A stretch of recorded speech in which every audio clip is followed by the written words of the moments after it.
उभयोरपि दृष्टोऽन्तः त्वनयोस्तत्त्वदर्शिभिः अविनाशि तु तद्विद्धि येन सर्वमिदं ततम् विनाशमव्ययस्यास्य न कश्चित् कर्तुमर्हति अन्तवन्त इमे देहाः नित्यस्योक्ता शरीरिणः अनाशिनो प्रमेयस्य तस्माद्युध्यस्व भारत य एनं वेत्ति हन्तारम् यश्चैनं मन्यते हतम् उभौ तौ न विजानीतः नायं हन्ति न हन्यते न जायते म्रियते वा कदाचित् नायं भूत्वा भविता वा न भूयः अजो नित्यः शाश्वतोऽयं पुराणः न हन्यते हन्यमाने शरीरे वेदाविनाशिनं नित्यं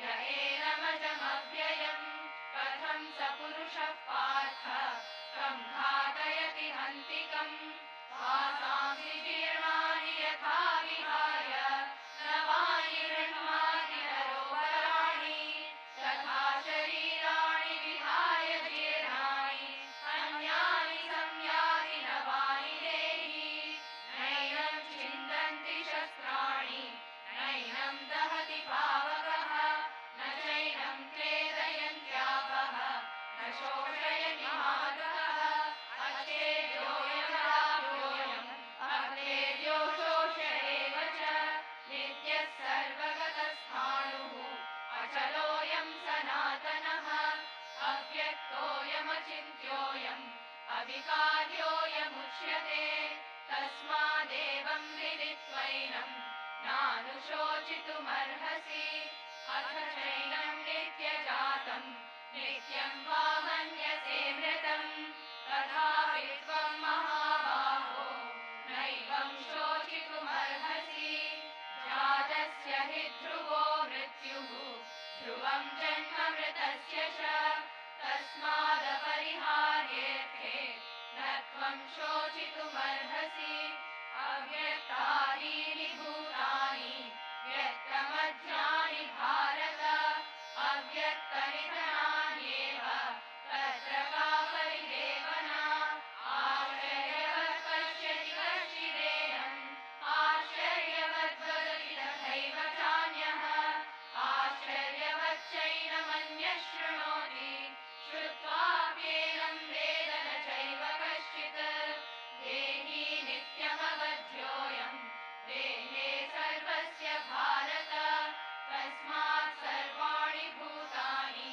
न त्वं शोचितुमर्हसि स्वधर्ममपि चावेक्ष्य न विकम्पितुमर्हसि धर्म्याद्विरुद्धात् श्रेयो यत् क्षत्रियस्य न विद्यते यदृच्छया चोपपन्नं स्वर्गद्वारमपावृतम् सुखिनः क्षत्रियाः पार्थ लभन्ते युद्धमीदृशम् अथ चेत्त्वमिमं धर्म्यं सङ्ग्रामं न करिष्यसि ततः स्वधर्मं कीर्तिं च हित्वा पापमवाप्स्यसि अकीर्तिं चापि भूतानि कथयिष्यन्ति ते व्ययाम् सम्भावितस्य चाकीर्तिः मरणादतिरिच्यते भयाद्रणादु परतम् मंस्यन्ते त्वां महारथाः येषां च त्वं बहुमतः भूपायासि लाघवम् अवाच्यवादांश्च बहून् वरिष्यन्ति तवाहिताः निन्दन्तस्तव सामर्थ्यम् ततो दुःखतरं नु किम् हतो वा प्राप्स्यसि स्वर्गम् जित्वा वा भोक्ष्यसे महीम् तस्मादुत्तिष्ठ कौन्तेय युद्धाय कृतनिश्चयः सुखदुःखे समे कृत्वा लाभालाभौ जयाजयौ ततो युद्धाय युज्यस्व नैवं पापमवाप्स्यसि एषा ते विहिता साङ्ख्ये बुद्धिर्योगे त्विमां शृणु बुद्ध्या युक्तो यया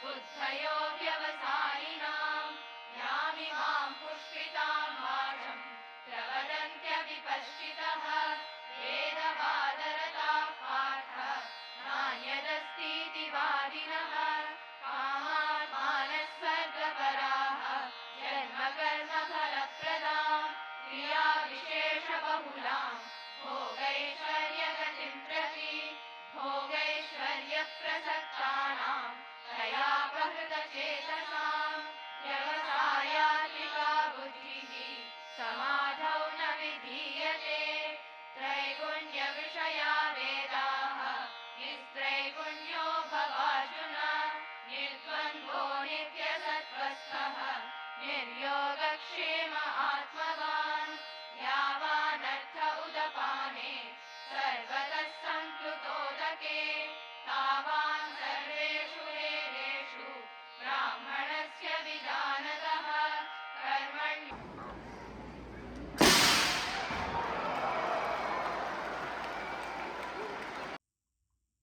కృష్ణం వందే జగద్గురు. ఈ 50వ సంవత్సరం దీన్ని గోల్డెన్ జూబిలీ అని అంటాం కదా, ఇది స్వర్ణ యాత్ర అని కూడా పిలుస్తున్నాం.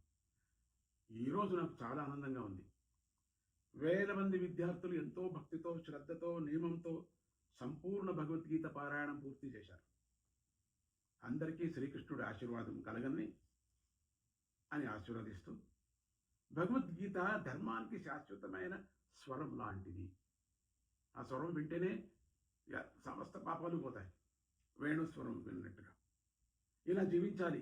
ఎలా జీవించాలి, ఎట్లా జీవించాలి, ఎట్లా బ్రతకాలి, ఎట్లా ఆలోచన చేయాలి, ఎలా సేవ చేయాలి, కష్టాలను ఎలా ఎదుర్కోవాలి, మనస్సును ఎలా ప్రశాంతంగా ఉంచుకోవాలి, ఇవన్నీ గీత మనకు నేర్పిస్తుంది. ఈ ఒక్క మతానికే, ఒక్క దేశానికో చెందినవి కావు అనుకున్నారు కదా మీరు. ఒక మతానికి అది అని కాదు, ఈ యావత్ మానవాళికి, మనందరికీ చెందినవి. సనాతన ధర్మం మనకు ప్రతి మనిషిని గౌరవించడం నేర్పుతుంది, ప్రతి సంస్కృతిని గౌరవించడం నేర్పుతుంది, ప్రతి దేశాన్ని ప్రేమించడం నేర్పుతూ ఉన్నది. ప్రకృతితో స్నేహంగా ఉండటం కూడా నేర్పుతుంది. కోరికలు లేకుండా సేవ చేయడము నేర్పుతుంది. ప్రతి జీవిలో దైవాన్ని చూడడం నేర్పుతుంది. వసుదైవ కుటుంబకం అంటే ఈ ప్రపంచమంతా ఒకే కుటుంబం. అది ఒక నినాదం కాదు, అది జీవించే విధానం. ప్రపంచమంతా శాంతిగా ఉండాలని, ప్రతి కుటుంబము సుఖ శాంతులతో వర్ధిల్లాలని ప్రార్థించడానికే మనమంతా ఇవాళ ఇక్కడ చేరుకుని ఏకకంఠంతో గీతా పారాయణం చేశాం. మనకు ఆశ్రయం ఇచ్చిన ఈ అమెరికా, ఈ దేశానికి మనం ఎప్పుడూ థ్యాంక్ఫుల్గా ఉండాలి. ఈ దేశం శాంతితో, సమృద్ధితో, స్వేచ్ఛతో ఎల్లప్పుడూ అభివృద్ధి చెందాలని ప్రార్థిస్తూ ఉండండి. ప్రపంచంలోని ప్రతి దేశం పరస్పర గౌరవంతో, స్నేహభావంతో, సహకారంతో వర్ధిల్లాలని కోరుకుందాం. మన హృదయాల్లో ప్రేమ, మనస్సులో జ్ఞానం, ఆ కుటుంబాలలో ఐక్యమత్యం పెరగాలి. సమాజంలో ధర్మం నిలవాలి. భగవద్గీత సందేశం మనందరినీ శాంతికి, సేవకు, కరుణకు, మానవత్వానికి సాధనలుగా మార్చాలి. ప్రతి ఇంటిలో శాంతి ఉండాలి, ప్రతి హృదయంలో శాంతి ఉండాలి, ప్రపంచమంతా శాంతిమయంగా ఉండాలి. లోకాః సమస్తాః సుఖినో భవంతు. ఓం శాంతి శాంతి శాంతి. God bless America, God bless India, God bless the world. జై గురుదత్త, శ్రీ గురుదత్త. హరి ఓం తత్సత్. కృష్ణం వందే జగద్గురు. అందరూ కొత్త వాళ్ళు కూడా చేరుకుంటారు కదా, చేరుకోండి. మీకు అందరికీ మంచిది.